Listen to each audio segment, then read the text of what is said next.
हरे कृष्ण। बम्बई की बात है। मेरे एक मित्र थे जो अजातवादी थे, कहा करते थे जगत है ही नहीं। एक बार उनके पेट में बड़ा दर्द हुआ। मेरी आंखों देखी सच्ची घटना है।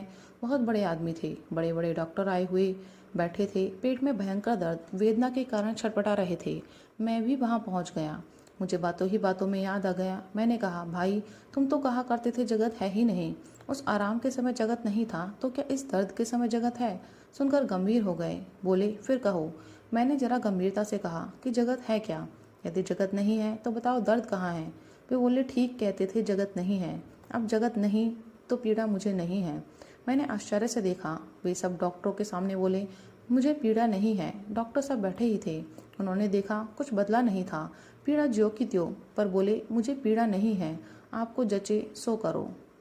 कलकत्ते में मेरे मित्र थे जमुनालाल जी। उनकी मोटर दुर्घटना हो गई। उन्होंने क्लोरोफॉर्म नहीं सूंघा। ये मेरी आंखों देखी बात है। 4 इंच लंबा, 3 इंच चौड़ा और 3 इंच गहरा ऑपरेशन हुआ। बिना क्लोरोफॉर्म सूंघे उन्होंने पैर आगे कर दिया। ये आध्यात्मिक बात नहीं है, उनके धैर्य की बात है। उनमें सहन शक्ति थी, उस पीड़ा को सह लिया, नहीं तो रोते कराते। एक बार कलकत्ते में मुझे एक बड़े आदमी मिले। दूर अपने ऑफिस में हमें ले जाकर बोले, भाई जी, हमारे समान दुखी संसार में कोई है ही नहीं। हम बहुत दुखी हैं। अब उनके मकान हैं, मोटरें हैं, मिलें हैं, ऑफिस हैं, सैकड़ों हजारों आदमी उनके नीचे काम करते हैं। अब लोगों के देखने में उनको क्या दुख है? वे कहते थे, हमारे दुख का पार ही नहीं है। उनको दुख क्या है? उन्होंने अपने मन में कई कल्पनाएं कर रखी हैं प्रतिकूलता की। अब इतनी प्रतिकूलताएं उन्हें प्रतीत होती हैं कि उनको दुख ही दुख।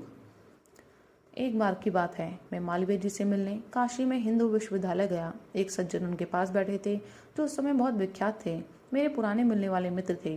करीब 10-12 वर्षों बाद अकस्मात मिलना हुआ। मुझसे बोले कि भाई जरा ठहरना, मुझे तुमसे कुछ बात करनी है। मैंने कहा, अच्छा, बात करूँगा। मालवीय जी से बात कर लेने के बाद मैं उठा तो बोले, मैं भी साथ चलता हूँ। हम लोग दूर चले गए। विश्वविद्यालय के बाहर जंगल है, उधर चले गए। एक पेड़ के नीचे ले जाकर बोले कि यहाँ बैठ जाओ। हम दोनों वहाँ बैठ गए। बैठते ही वे रोने लगे और सुबक सुबक कर रोने लगे। मैं सोचने लगा, क्यों रो रहे हैं?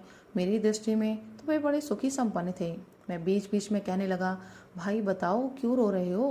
उन्होंने हाथ से इशारा किया कि ठहरो, अर्थात रो लेने दो। 15-20 मिनट तक बहुत रोते रहे।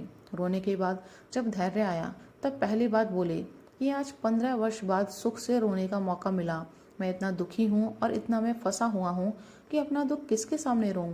रोने का मुझे अवसर नहीं मिला। तुम्हारे मिलने से पहला सुख तो मुझे आज यह मिला कि आज मैं रो लिया।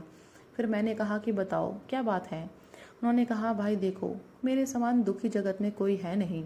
हम बाहर से बड़े संपन्न मोटर में आए थे, बड़ा अच्छा घर, बड़ा अच्छा घराना है। वे मुझसे बड़ा प्रेम रखते थे तो अपने मन की बात बताई। जब मैंने मन की बात सुनी तो लगा कि सचमुच वे बड़े दुखी हैं।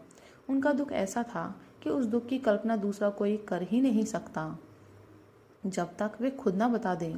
यह बिल्कुल भ्रम की बात है कि बाहर की परिस्थिति देखकर हम किसी को बड़ा सुखी मान लेते हैं।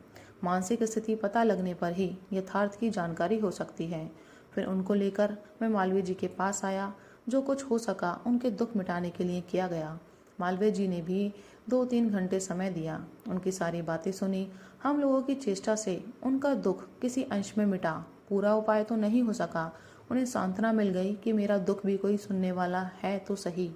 राधे राधे, हरि बोल।